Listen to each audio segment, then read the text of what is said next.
नमस्कार दोस्तों, आज की हमारी कहानी है समुद्र मंथन कैसे हुआ, माता लक्ष्मी का इसमें क्या रोल था। चलिए दोस्तों, कहानी को शुरू करते हैं। महर्षि दुर्वासा पृथ्वी पर भ्रमण के लिए क्यों निकले थे? महर्षि को घूमते घूमते किस सुंदरी से भेंट हुई? देवराज इंद्र क्यों घबरा गए? समुद्र मंथन कैसे हुआ? अमृत किस किस ने पिया?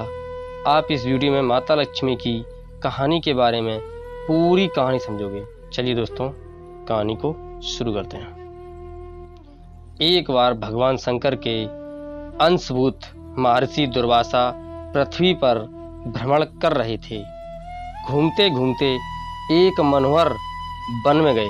वहां एक विद्याधर सुंदरी हाथ में पारिजात पुष्पों की माला लिए खड़ी थी। वह माला दिव्य पुष्पों की बनी हुई थी।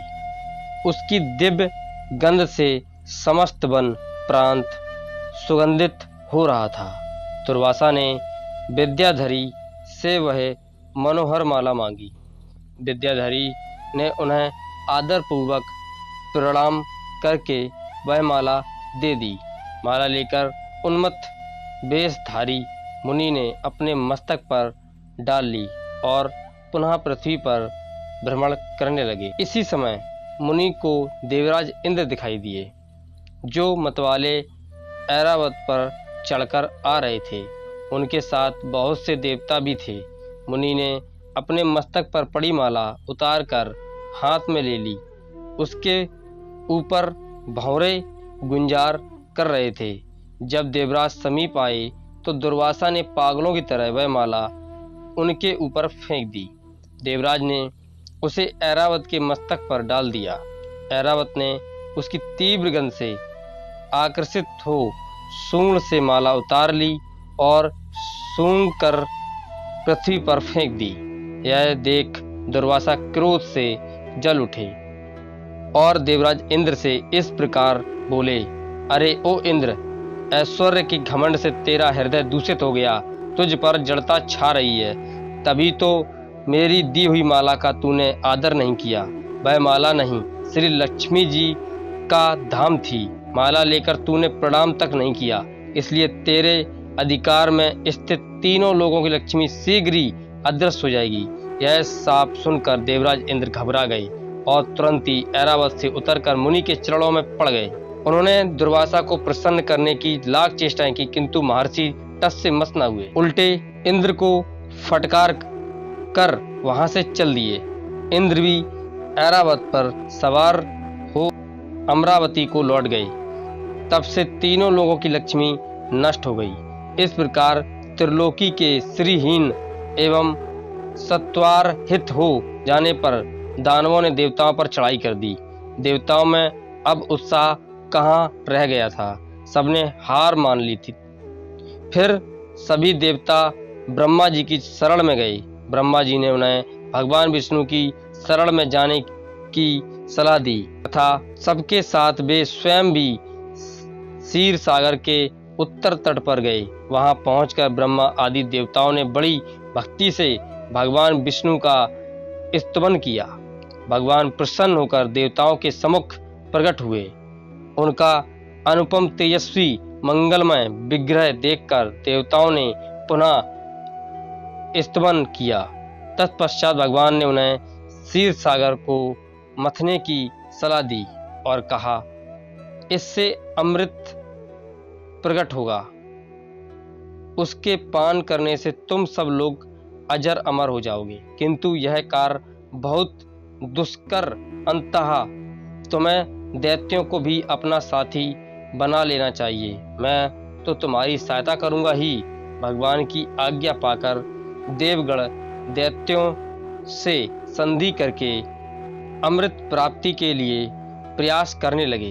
वे भांति भांति की औषधियां लाए और उन्हें क्षीर सागर में छोड़ दिया। फिर मंदरांचल पर्वत को मथानी और बासुकी नागराज को नेति, जिसको रस्सी कहते हैं भाई, बनाकर बड़े वेग से समुद्र मंथन का कार्य आरंभ किया। भगवान ने बासुकी की पूंछ की ओर देवताओं को और मुख की ओर दैत्यों को लगाया।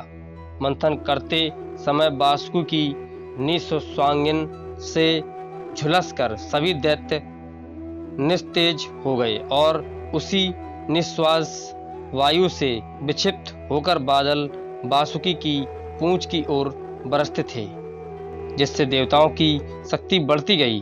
भक्त वात्सल भगवान विष्णु स्वयं कच्छप रूप धारण कर क्षीर सागर में घूमते हुए मंदरांचल के आधार बने हुए थे। वे ही एक रूप से देवताओं में और एक रूप से दैत्यों में मिलकर नागराज को खींचने में भी सहायता देते थे तथा एक अन्य विशाल रूप से जो देवताओं और दैत्यों को दिखाई नहीं देता था, उन्होंने मंदरांचल को ऊपर से दबा रखा था।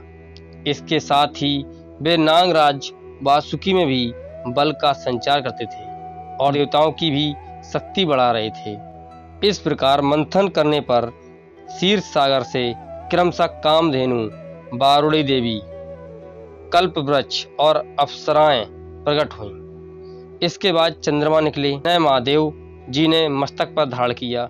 फिर विष प्रकट हुआ जिसे नागों ने चाट लिया। तदंतर अमृत का कलश हाथ में लिए धन्वंतरी का प्रादुर्भाव हुआ। इससे देवताओं और दानवों को भी बड़ी प्रसन्नता हुई। क्षीर समुद्र से भगवती लक्ष्मी देवी प्रकट हुईं। वे खिले हुए कमल के आसन पर विराजमान थीं। उनके अंगों की दिव्य कांति सबको प्रकाशित हो रही थी। उनके हाथ में कमल शोभा पा रहा था। उनका दर्शन कर देवताओं और महर्षिगण प्रसन्न हो गए। उन्होंने वैदिक श्री सूतक का पाठ करके लक्ष्मी देवी का स्तुति करके दिव्य वस्त्र भूषण अर्पित किए। वे उन दिव्य वस्त्र भूषणों से विभूषित होकर सबके देखते देखते अपने सनातन स्वामी श्री विष्णु भगवान के वक्ष स्थल में चली गई। भगवान को लक्ष्मी जी के साथ देखकर देवता प्रसन्न हो गए। दैत्यों को बड़ी निराशा हुई। उन्होंने धन्वंतरी के हाथ से अमृत का कलश छीन लिया, किंतु भगवान ने मोहिनी स्त्री के रूप में उन्हें अपनी माया द्वारा मोहित करके सारा अमृत देवताओं को ही पिला दिया।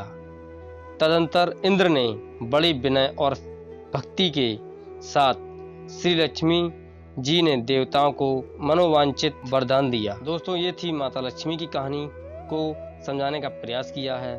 वीडियो अच्छी लगी हो तो लाइक, चैनल सब्सक्राइब करना बिल्कुल नहीं भूलें। मिलते हैं अगली कहानी को लेकर। तब तक के लिए नमस्कार। जय हिंद, वंदे मातरम।